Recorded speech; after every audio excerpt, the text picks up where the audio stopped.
Oi, tucanos! Achava mesmo que a gente não ia se ver essa semana, não é mesmo?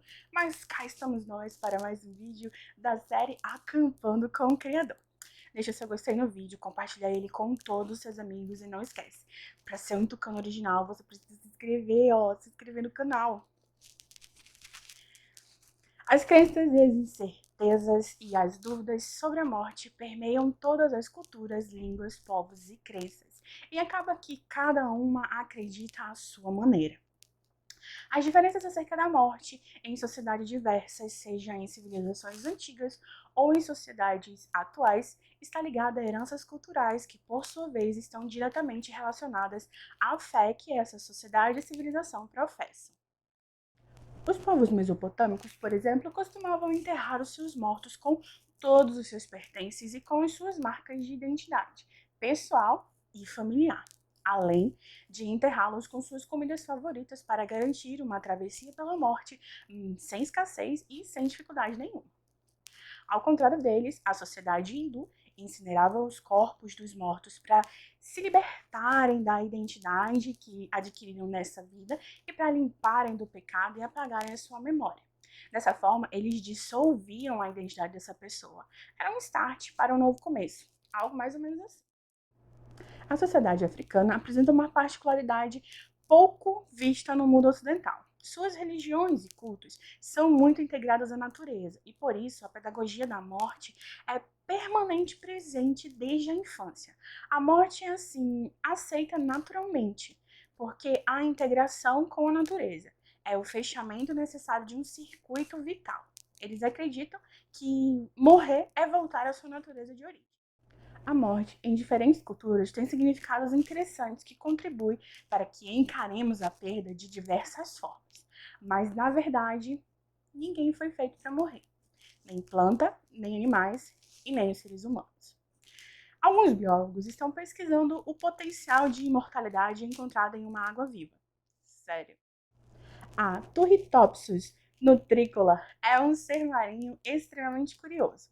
Com os seus imensos 4,5 milímetros, é capaz de, após morrer ou de fome ou de dano físico, renovar as suas células para um estado físico mais novo, um novo corpo, um novo ser de si mesma.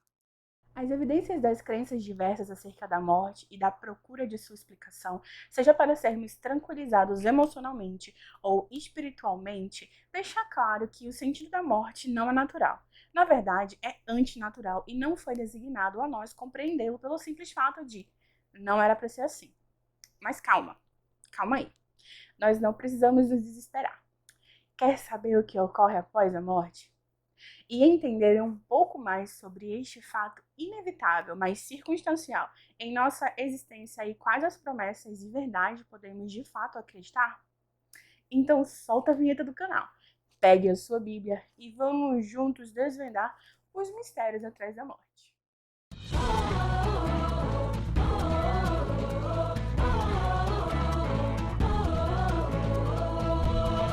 Após a escolha errada do primeiro casal, a morte passou a ser corriqueira, rotineira e inevitável na existência humana. Mas não, ela não é natural. Ela nunca será natural. Afinal, ainda levamos dentro de nós resquícios da criação lá do Éden.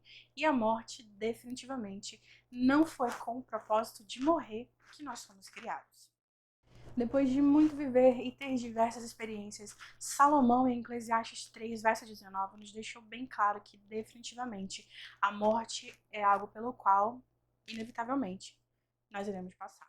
Se não for por nossa experiência própria, caso permaneçamos vivos até o retorno de Jesus, será por alguém muito próximo. Ou, com sorte de todos estarem vivos até lá, será com algum bichinho de estimação ou alguma planta. Em grandes, médias e pequenas dimensões, a morte, ela estará lá. O que acontece com a gente na morte? Desde a época de Jesus, a humanidade criou diversos conceitos e teorias errôneas sobre a morte, que não estão de acordo com a palavra de Deus, e sim baseadas no conceito dualista pagão da imortalidade da alma, que foi propagado por todo mundo. De acordo com a Bíblia, fomos feitos do pó da terra, e quando alguém morre, o corpo volta para o pó da terra e o espírito volta para Deus. Os autores do Antigo Testamento, eles afirmaram de forma constante que o ser humano ele é indivisível. Vários termos hebraicos, geralmente traduzidos como carne, alma e espírito, são apenas formas alternativas de descrever de diferentes pontos a pessoa humana como um todo. Em harmonia com essa perspectiva, as escrituras usam diferentes metáforas para descrever a morte. Entre elas, o sono se destaca como um símbolo apropriado para refletir a compreensão bíblica dos mortos. Sim, a morte ela é um estado de sono. A morte ela é a cessação inteira e por completo da vida. É um estado de inconsciência em que não há pensamento, emoções, obras e nem relacionamento de qualquer tipo. Segundo essas informações, então, falar com os mortos não é possível. A Bíblia, ela proíbe fortemente qualquer tentativa de comunicação com os mortos ou com o mundo dos espíritos. Ela diz que aqueles que pretendem comunicar-se com os mortos, na verdade, estão se comunicando com espíritos familiares, que são espíritos de demônios. O Senhor disse também que essas atividades elas constituem uma abominação e que aqueles que as praticassem, eles deveriam ser punidos. Mas então, o que faz aquele que está morto? Na verdade, não faz nada. Mas você não precisa ficar triste. Cristo tem vida em si mesmo, pois ele é a vida.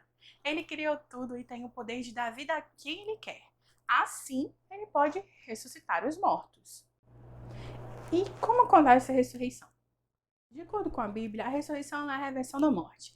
A vida restaurada quando o fôlego de vida volta de Deus. Foi assim que Lucas ele explicou a ressurreição da filha de Jairo. Depois de saber que a menina de 12 anos havia morrido, Jesus foi até a casa e disse a todos aqueles que ele encontrou chorando que parassem, porque ela apenas estava dormindo. Então, ele, tomando pela mão, disse em voz alta: Menina, levanta-te. Voltou-lhe o espírito, pneuma. Ela imediatamente se levantou e Jesus disse para dar a ela o que comer. Pela divina ordem de Jesus, o princípio de vida concedido por Deus voltou para aquela garota. O termo grego usado por Lucas, pneuma, significa literalmente vento, fôlego ou espírito. Quando a Bíblia usa esse termo em relação aos seres humanos, ela nunca quer indicar uma entidade consciente capaz de existir separada dos seres humanos, tipo como se fosse um fantasma que vaga por aí e algumas pessoas acreditam. Ela, na realidade, está claramente falando sobre o fôlego de vida. O que temos estudado até agora poderia fazer nos pensar que a ressurreição seja apenas para poucos, mas Jesus afirmou que virá um tempo em que todos serão chamados dos seus túmulos, todos ouvirão e todos vão sair. Crentes e descrentes, justos e pecadores, salvos e perdidos, todos serão ressuscitados. Como Paulo mesmo declarou, há de haver ressurreição de mortos, tanto dos justos quanto dos injustos. A ressurreição, ser para todos, não significa que no último dia todos serão levados a viver a bem-aventurada vida eterna. Muitos dos que dormem no pó serão ressuscitados, uns para a vida eterna, outros para a vergonha e horror eterno. A Bíblia ensina que Jesus julgará a vida de cada ser humano, determinando o destino eterno de cada pessoa que já existiu. A execução da sentença divina não acontece imediatamente após a morte de cada indivíduo, mas depois da ressurreição. Até então, os salvos e os perdidos dormem inconscientemente no pó da terra. A ressurreição por si só não é uma recompensa e nem punição. É uma condição prévia para receber a vida eterna ou a condenação eterna. O poder de Cristo para quebrar os laços da morte é indiscutível. Ele ressuscitou do túmulo, como as premissas dos que dormiram nele. Sua ressurreição é a garantia de nossa ressurreição, a ressurreição de todos, pois ele tem as chaves da morte. Para o que crer, Cristo é a ressurreição e a vida. Em nosso Salvador é restaurada a vida que se havia perdido mediante o pecado, pois ele possui vida em si mesmo para vivificar quem quer. Acha-se investido do direito de conceder a imortalidade, a vida que ele depois, como homem, ele reassumiu e concedeu aos homens. Alegre-se então. A morte não é nossa sentença final. A voz do Filho de Deus chama os santos que dormem. Ele olha as sepulturas dos justos e levantando as mãos ao céu, diz: despertai, despertai, despertai, vós que dormes no pó, e surgi. Por todo o comprimento da terra e por toda a largura da terra, os mortos ouvirão aquela voz, e os que ouvirem viverão.